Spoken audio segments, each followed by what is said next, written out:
Welcome to Grimoxa. History is filled with stories that governments tried to hide, crimes that were never truly solved, mysteries that still challenge everything we think we know. Every week, we uncover the world's darkest true stories, forgotten history, secret operations, and unsolved mysteries. Tonight's story is one of the most disturbing ever uncovered. In 1973, the CIA tried to erase one of the darkest programs in its history.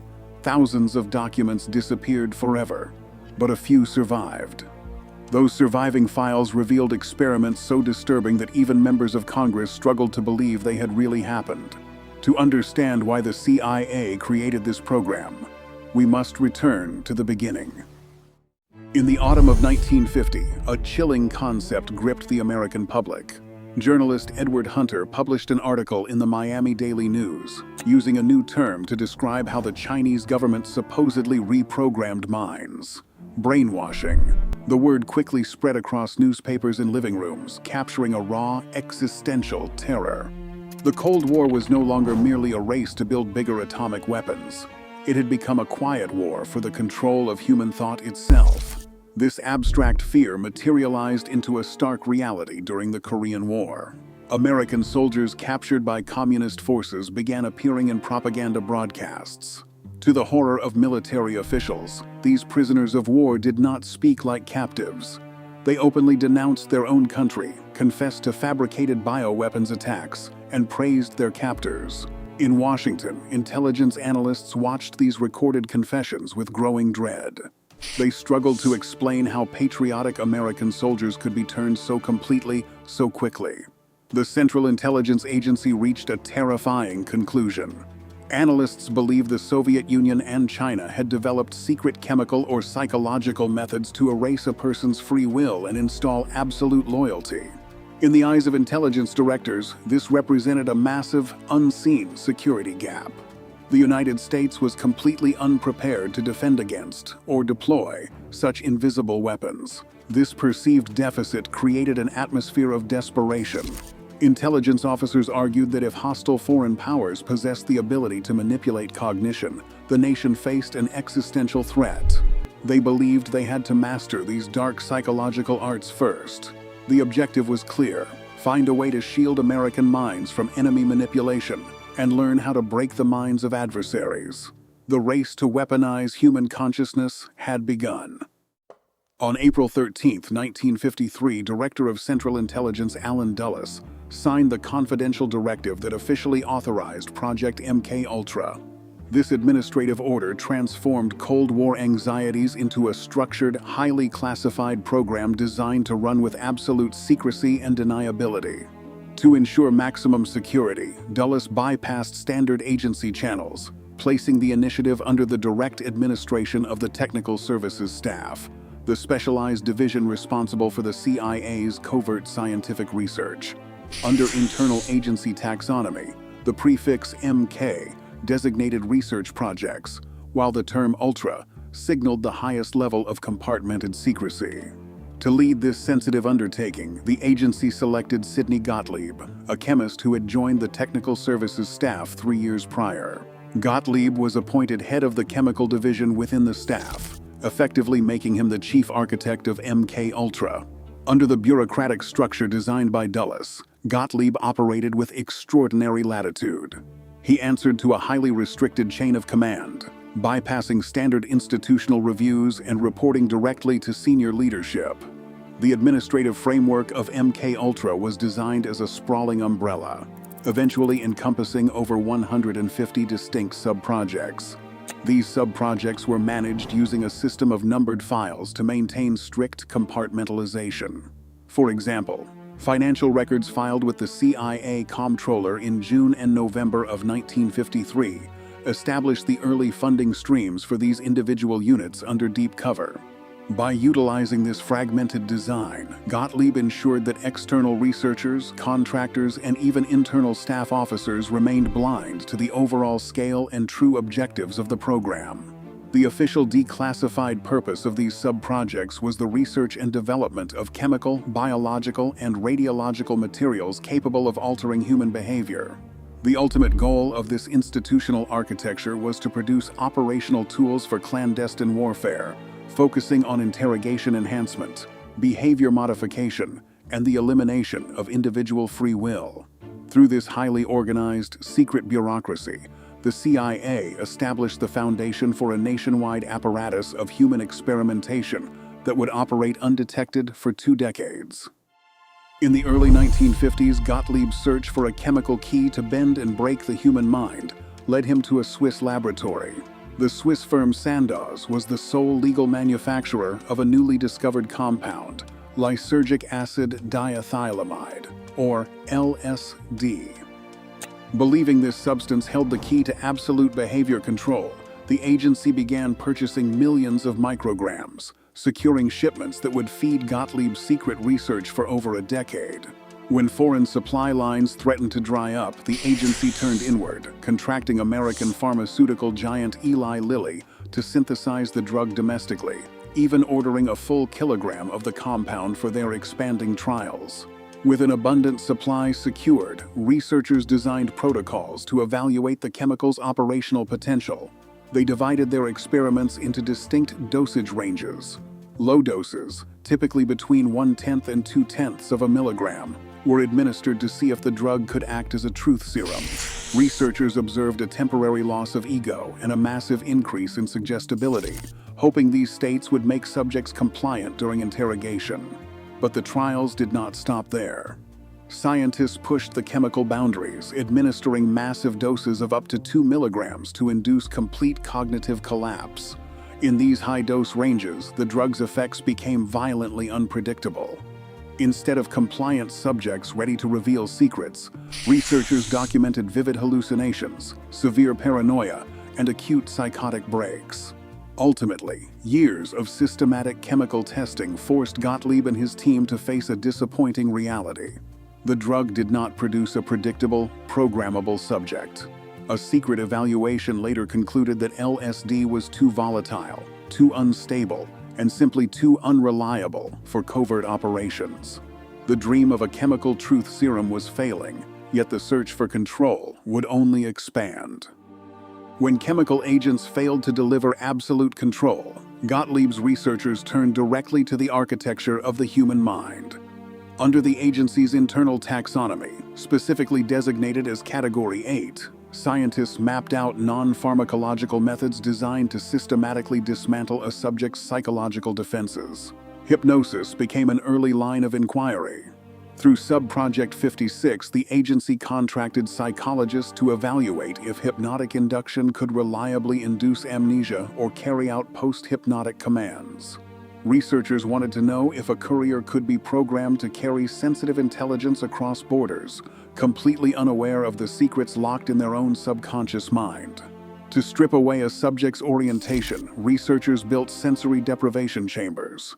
Subjects endured prolonged isolation inside dark, soundproof tanks, entirely deprived of light, sound, and tactile input.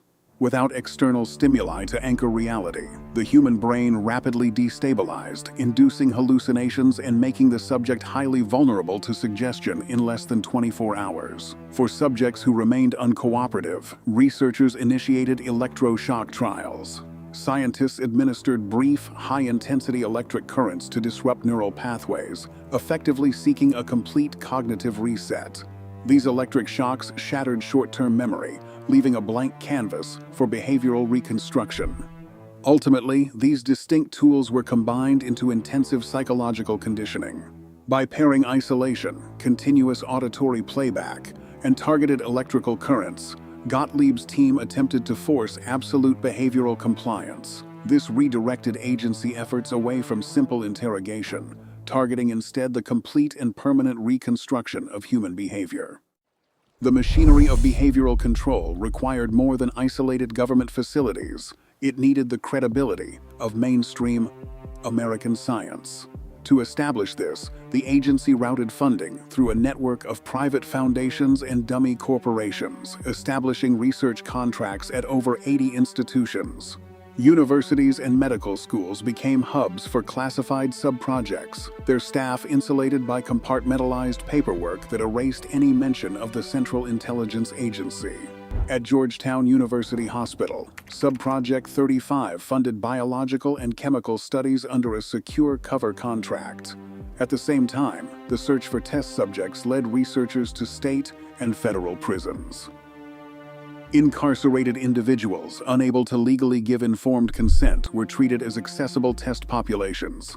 At the federal penitentiary in Atlanta, researchers administered high-dose LSD and barbiturates to inmates, monitoring their physiological responses and tracking how quickly their cognitive functions collapsed. This research soon expanded from locked wards directly into the American public. Under Operation Midnight Climax, federal narcotics agent George Hunter White, operating under the pseudonym Morgan Hall, established safe houses in New York and San Francisco. In a 3-room apartment at 225 Chestnut Street on Telegraph Hill, White hired professional sex workers to lure unsuspecting patrons. The targets were given drinks secretly laced with LSD. Behind one-way mirrors, technicians operated hidden cameras and audio equipment, documenting the mental disintegration of citizens who had no idea they had been drafted into a Cold War experiment. Behind the safe house mirrors and academic grants lay the central moral transgression of Project MKUltra, the systematic exploitation of people who had no idea they were part of a government experiment. The Central Intelligence Agency bypassed the foundational principles of medical ethics, completely ignoring the Nuremberg Code's mandate for voluntary, informed consent. Instead, researchers targeted those least able to protect themselves. Inmates in federal penitentiaries, psychiatric patients seeking routine therapy, and unsuspecting citizens in covert safe houses became expendable raw material for behavioral testing. Because director Richard Helms ordered the destruction of the program's files in 1973, the true scale of this human toll remains lost to history. Existing estimates suggest hundreds, possibly thousands of individuals were subjected to these trials. For many, the consequences did not end when the drugs wore off. Declassified logs and subsequent medical evaluations indicate that non-consensual exposure to high-dose hallucinogens and prolonged isolation left a trail of psychological devastation. The true extent of the long-term psychiatric damage, the persistent psychosis, severe depression, and shattered lives can never be fully measured, leaving an enduring debt of unanswered questions and unacknowledged suffering. In early November 1953, Army biochemist Frank Olson attended a meeting in rural Maryland. There, CIA chemist Sidney Gottlieb covertly slipped a high dose of LSD into Olson's drink. 9 days later, at 3:30 in the morning on November 28th, Olson plunged from a 10th-floor window of the Statler Hilton Hotel in New York, dying instantly. The police officially ruled his death a suicide. Behind closed doors, however, the CIA acted quickly. Surviving internal records confirm the agency immediately suppressed the incident, instructing the military to classify the details. In a memo to the Inspector General, officials noted that Olson was dosed without his knowledge, yet the public was told nothing. For more than 20 years, Olson's family believed his death was a tragic breakdown. When the first declassified report surfaced in 1975, the family began a decades-long campaign for accountability. While some family members still suspect Olson was murdered to protect state secrets, those allegations remain unresolved. The official record confirms only a lethal combination of state-sponsored poisoning and a 20-year cover-up. In 1977, the public learned that the 1973 destruction of MKUltra files was not entirely absolute.